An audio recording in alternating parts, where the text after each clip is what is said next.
We shall now turn to the question and answer session.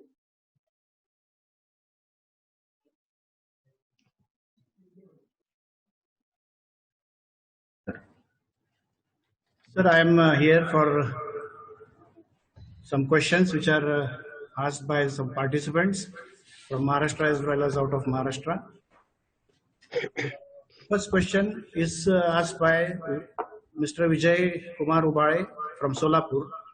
The question is to Principal Dr. Rawal. If the reaccreditation process was for 2013-14, 14-15, 15-16, 16-17 and 17-18, and now suppose if an institution wants to go for NAC in September 20, which tenure data should be required? The question is asked. It is always for previous 5 years. Now. It is always for previous 5 years. So previous 5 years, that is, he should go for 14-15 onwards. Yeah. Thank you, sir. Second question is from Dr. Jayashree Samantray. The question is to Honorable Professor Joshi, sir. Kindly clarify that the institution was accredited in 2010. After that, they have not reaccredited up till now, and they want to apply for a fresh application. So how is the procedure? How should they follow this? I think we'll have to just condone the lapse which is there in between, and you have to apply. And as Dr. Rawal has said, it is for last 5 years. Of course, they will ask you why you have not done accreditation. What was the reason behind it? I think we should give a reason behind it, and start afresh. Gatam na shochit. Whatever is right now, we have to be living in a reality. So if you're not accredited, fine, we apply. Now we are accredited. Der aaye, durust aaye. Yes, sir. Right, sir. Next question is from Dr. I.J. Patil, sir, from our college. He has asked that how to calculate the dropout ratio. This question is to Professor Mrs. Vani Laturkar, madam. Because many coordinators are feeling somewhat difficulties to calculate the dropout ratio for the colleges. The thing is, hello, am I audible? Yes, Yeah. Okay, the dropout ratio is basically, it depends upon the graduation time that is being allowed in each program. Say, for example, if it is a 3 years course, the 3 more attempts are being allowed to the student to clear up his final year. So the dropout basically means when the student has basically finished that particular tenure of 5 years, say for example, in case of this graduation. Every program will have this type of span period in which the student can keep it backlog and clear it. Once this period is finished, at that particular moment of time, we have to see whether the student has left or he has cleared that examination. Generally, there is a misconception that dropout means if the student has taken TC from our organization, then it will be considered as dropout. No.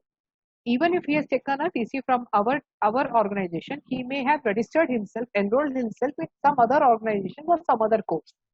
In case he is continuing his education in some other organization with the same course, he cannot be treated with the same program. He cannot be treated as dropout for that technical reason. And even the failed students cannot be treated as dropout. They are being given the clearance chances, and they clear it in due course of time that is being provided by each affiliating university. Thank you, ma'am. Next question is from Vijayshri Hemke. Question is to Honorable Professor Pabrekar, sir. Vijayshri has asked that geotag photos are not available for the programs which were organized 3 years before. Now, what are the options for today? Suppose if you are going for reaccreditation, sir. It's very simple answer for that.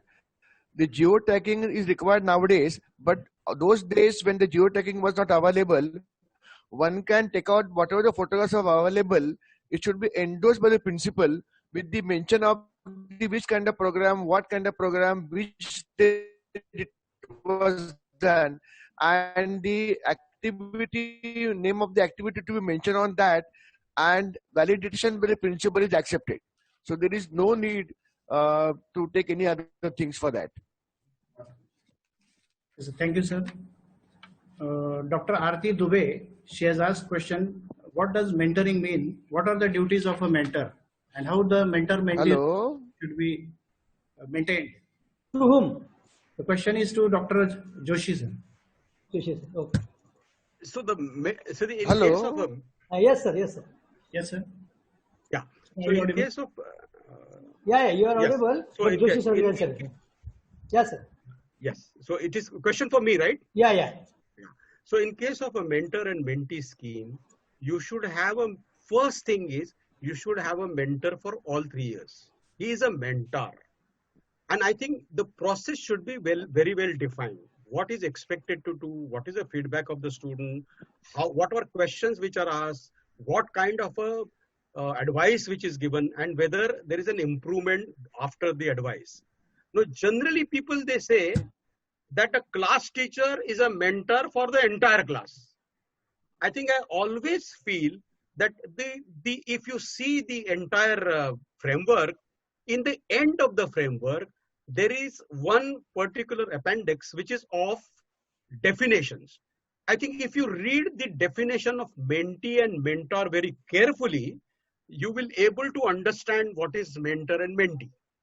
So it is not entire class, but it is few students we mentored throughout their existence in the college or university.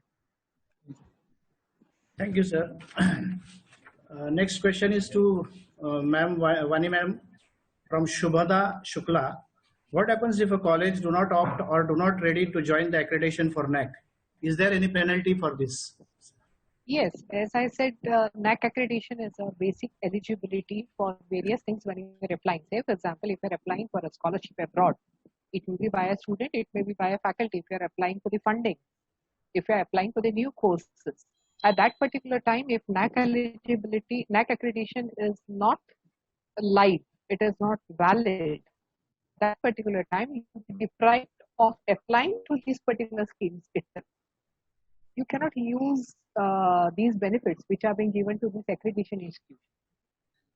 Thank you, ma'am. So answer this question.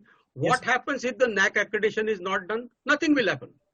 Nothing will happen. Your college will run as it is. Yeah. But once, if suppose you have a new education policy, and this new education policy want to reduce the number of institutions, which is huge, and number of students going to the colleges are very, very limited. They want to close down few colleges. If you are not accredited, and if the decision is taken, the colleges which are only accredited will remain, or colleges which are non-accredited will merge with each other. I think that's your call. So accreditation has become compulsory. Nobody has been penalized till today, though it is compulsory. The benefits which Professor Laturkar madam has explained, they will not come to you, but your college will still run. But if you do accreditation, all the benefits will come to you. That's the point. Thank you, sir. Thank you very much. Next question is to Principal Rawal from Kiran Badwe. Why faculty and non-teaching satisfaction survey is not taken? Is it possible to take such type of survey, sir? Yeah, while in my presentation and deliberation, I have told you that everybody's participation is equally important, right from P to P, principal to peon and peon to principal. And then even the principal's feedback is taken, the peon principal is taken, everybody's feedback is taken. That is what is quality enhancement. Now, Joshi sir has rightly pointed out that you have to prepare a benchmarking and you have to set a standard. Now, if you are currently obtaining the feedback from the student about the teachers, then next step will be obtain the feedback from about the non-teaching faculty, then principal also. And this you have to, so every time you have to set new parameters and you have to ensure that the gap is existing and you have to fill up the gap. On the contrary, our all non-teaching staff members are the backbone of our total system and they are equally important. I am of the opinion personally, principal remain absent for few days now, college functions nicely because everybody is well aware. It's not there, so we are responsible. So we have to work nicely. So Dr. Vani Laturkar is a management faculty, and she will tell us there is something called as 360-degree appraisal. So everybody appraise everyone. And I think if it is there not in a NAC, why not we introduce it? Yeah. Very true. Yes. Patel, sir. Next question is from Gauri Rane madam to Joshi sir. Is it necessary to approve the appointment of IQAC coordinator through CDC? This is always a question whether CDC is a topmost body or IQAC is a topmost body. I think as per the guideline, the CDC, which is there in our act, is a major and important or controlling organizing body. NAC coordinator is a member of CDC. So if he's a member of CDC, CDC should approve it. Naturally.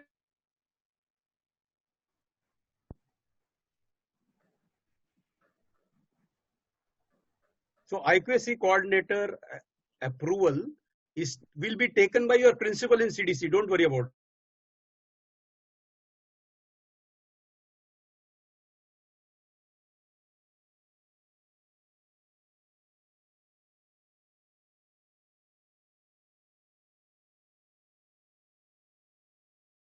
Assessment of college, whether This is hypothetical. It cannot be 10 because if it is 10, then I think it is internationally renowned. Yeah. And a benchmark of a rural college where they will decide if it is rural college, the H index, if it is 4, should be given a same mark as the H index of 10. Both are hypothetical. What I am saying is there is an internal benchmarking on the basis of the data which is analyzed from varied regions is being in process, and we have seen this happening. We have seen this happening, that how the advantages are given to the rural college. And I feel, as I mention all the time, forget about what rural-urban divide. And I say, always I say this, and I love to use Marathi now, चित्त्याने चित्त्यासारखं असावं, मोरानी मोरासारखं असावं. मोरानी आपला डौल सोडू नये, चित्त्याला तुलना करायला जाऊ नये, आणि चित्त्याने मोर व्हायला जाऊ नये. What you are doing in a rural setup is fabulous, fantastic. Your social impact is so high. Even if you get less grade, keep on doing what you are doing. That is what. But then, this variation is being taken care when a data increases. I think the benchmarks will be set. Today, there are certain benchmarks in which this variation we have seen. I will just add only one thing. That continuously NAC is upgrading and changing the parameters.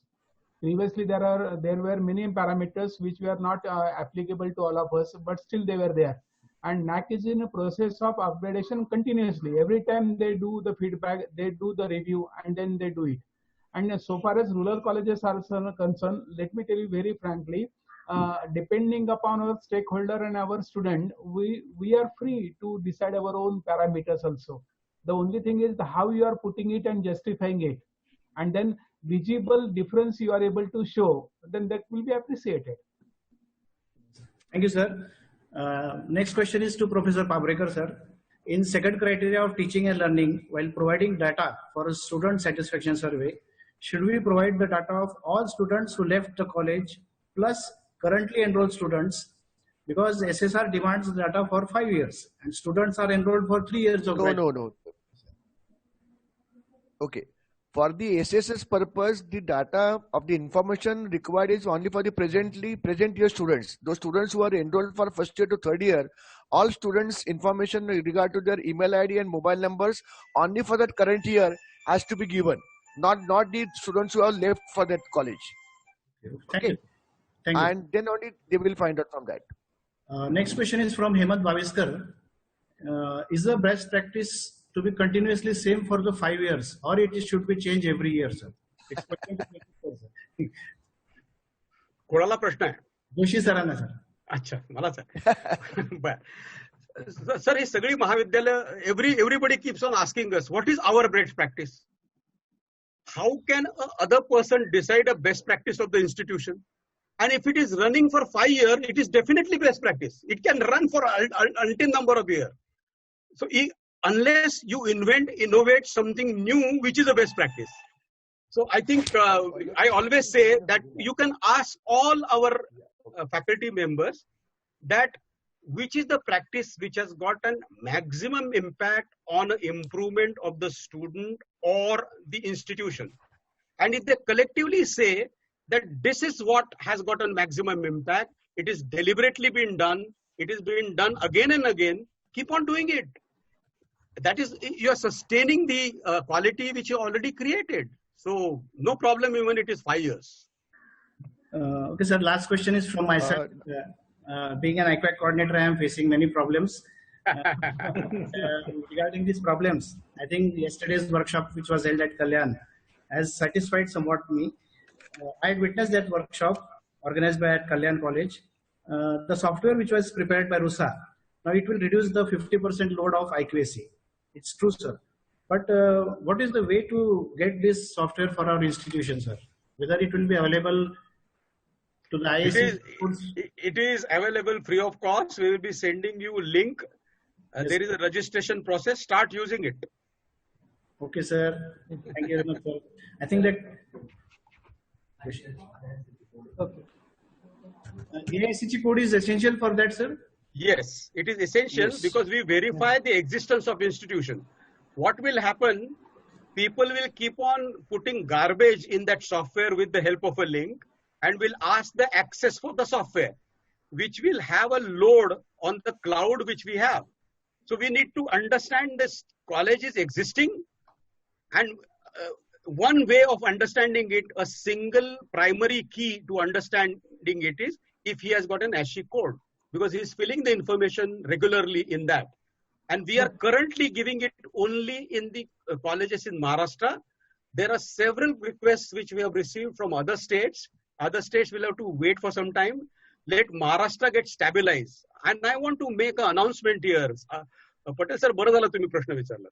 Now, for this software, we want to have a regional hand-holding kind of an exercise from various institutions, so that we teach one particular institution, IT coordinator or technical person thoroughly the entire software, and that institution should take care of a small problems which arise around us.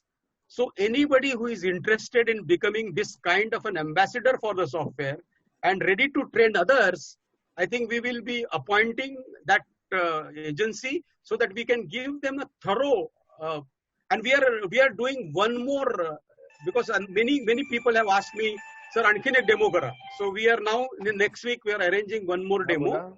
And this kind of activity can be undertaken at various places of the university. Sir, on behalf of all the IQAC coordinators and all principals of the college, we thank you very much, because you are very much instrumental in designing of this software along with Professor. No, so many principals have helped me, sir.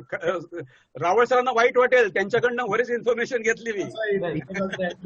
Mashelkar, yesterday I heard Mashelkar, he was also instrumental in this. So on behalf of all of us, we thank you very much for such innovative idea which was given by the RUSA.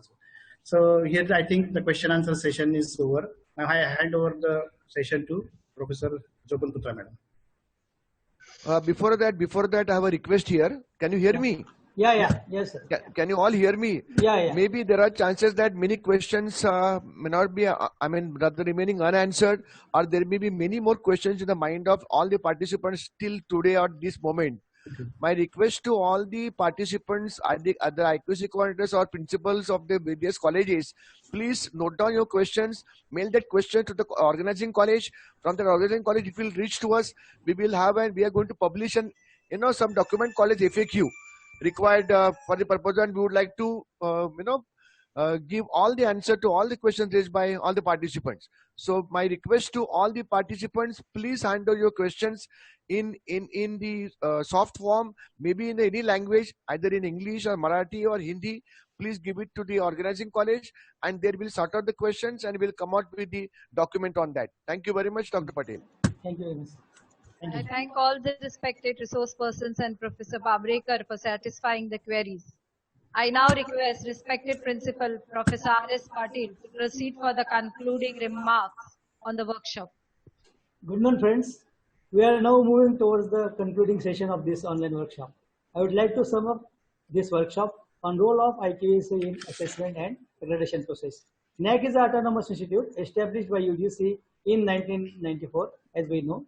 The prime agenda of NAAC is to assess and accredit institutions of higher education with all objectives of helping them to work continuously to improve the quality of education. NAAC is a member of International Network for Quality Assurance Agencies in Higher Education. Dr. Pramod Pabrekar gave concept note of RUSA supporting the assessment and accreditation process. Today, Professor Satish Deshpande, Joint Director of our region, have guided us about the quality strategies of RUSA in general and Government of Maharashtra in particular. Professor Mrs. Vani Laturkar, in her invited talk, explained the NAAC methodology and importance of NAAC. Benefit of NAAC accreditation are: it helps the institution to know strengths, weaknesses, opportunities through an informed review, identifies internal areas of planning and resource allocation, enhances collegiality of the campus. The outcome of the process provides the funding agencies with objectives and systematic database for performance funding, initiates institution into innovative modern methods of teaching and learning, give the institution a new sense of direction and identity, provide the society with a reliable information on the quality of education offered by the institution. Employers have access to information on standard in equipment, promotes intra-institutional and inter-institutional interactions, and very importantly, the allocation of funds under RUSA is based on well-defined norms and parameters and linked to academic, administrative, and governance reforms, while future grants are performance-based and outcome-dependent. Similarly, all agencies will do. The principal, Dr. Chandrakant Rawal, has provided the actual and factual requirements essential for the preparation of NAAC. He has touched every minute aspect mandatory for the documentation of NAAC assessment. NAAC takes a clear peep into quality aspects of higher education institutes, especially of the assessment.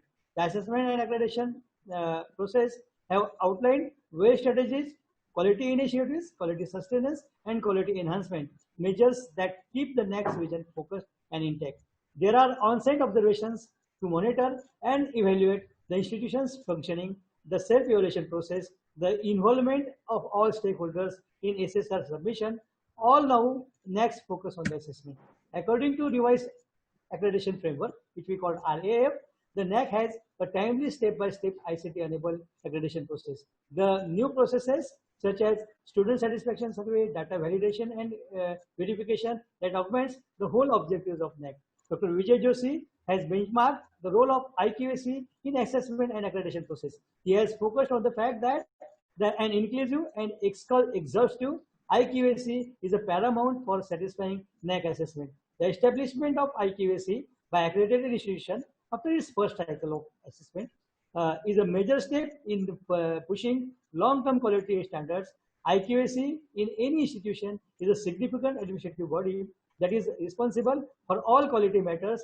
It is the prime responsibility of IQAC to initiate, plan, supervise various activities that are necessary to increase the quality of the education imparted in an institution or in the college. The role of IQAC in maintaining quality standards in teaching, learning, and evaluation becomes crucial. NAAC accreditation is made obligatory for all higher learning institutes by 2020. This is what is made by the UGC statement. The stress is more when the state universities and colleges strive for the UGC grants, financial aid, RUSA grants, as the NAAC is linked to the funding for the government-run institutions. I conclude with the words of Urdu Shair.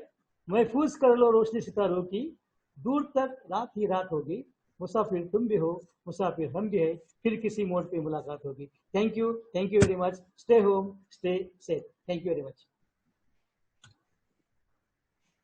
Over to Madam.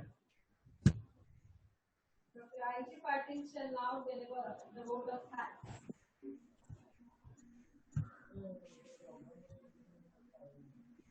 Hello. Yes, sir. Hello, everyone. It's my privilege to have been asked to propose a vote of thanks on this occasion. I, on behalf of PSVP Mandal ESC College, extend a very hearty vote of thanks to Honorable Chairman of my college, Bapu Sahib Deepak Patil, Secretary Kamaltai Patil, Coordinator Principal M.N. Patel sir, to provide us the opportunity to make this avail and to conduct the online workshop. Thanks to all. I must mention our deep sense of appreciation to Professor P.P. Patil, Vice Chancellor of KVC NMU Jalgaon, who inaugurated the online national workshop also. I would like to extend a special thanks to Pro Vice Chancellor Professor P.P. Maulikar, Registrar Professor B.V. Pawar for giving the valuable guidance as a chief guest on this program. I also wish to express my gratitude to Professor Satish Deshpande, Joint Director Higher Education, Jalgaon. Without his efforts and guidance, this workshop wouldn't be possible. My special thank goes to Professor Dr. P.N. Pabrekar, RUSA Mumbai, Dr. Vani Laturkar, SRTM University Nanded, Dr. C.N. Rawal, BMCC Pune, Dr. Vijay Joshi, RUSA Mumbai, who conducted this workshop and provided us the informative session about the NAAC. I must mention our deep sense of appreciation to Principal Dr. R.S. Patel sir and Vice Principal and IQC Coordinator Dr. M.K. Patel of our college who made this possible for us. I must say these great personalities are the captain of this ship. I believe that every situation teaches us something positive. We have involved in the aspect of technology because of this pandemic. Otherwise, who would have thought that we can arrange such type of national workshop through online mode? No program can be successful with single person. So I extend my big thanks to all the principal of different colleges joins us today. Also the IQC coordinators and professors from all over India joined through Zoom and Facebook Live. All the committee members of my college. Also I thanks to for making this event successful. But not least, I want to mention our technical supports. It happened with the supports of Art of Living team from Shahada, my companion Surekha Patil. Thank you so much. Now, all the participants are requested that we send the feedback form through your email ID. Please suggest us the whatever may be your suggestion. And lastly, with kind permission of Principal Dr. R.S. Patil and Dr. P.N. Pabrekar sir, we now end this meeting. Thanks to all. Yes, thank you. Thank you very much. Thank you. Thank you very much. Thank you one and all. Thank you. Thank you, sir. Thank you very much.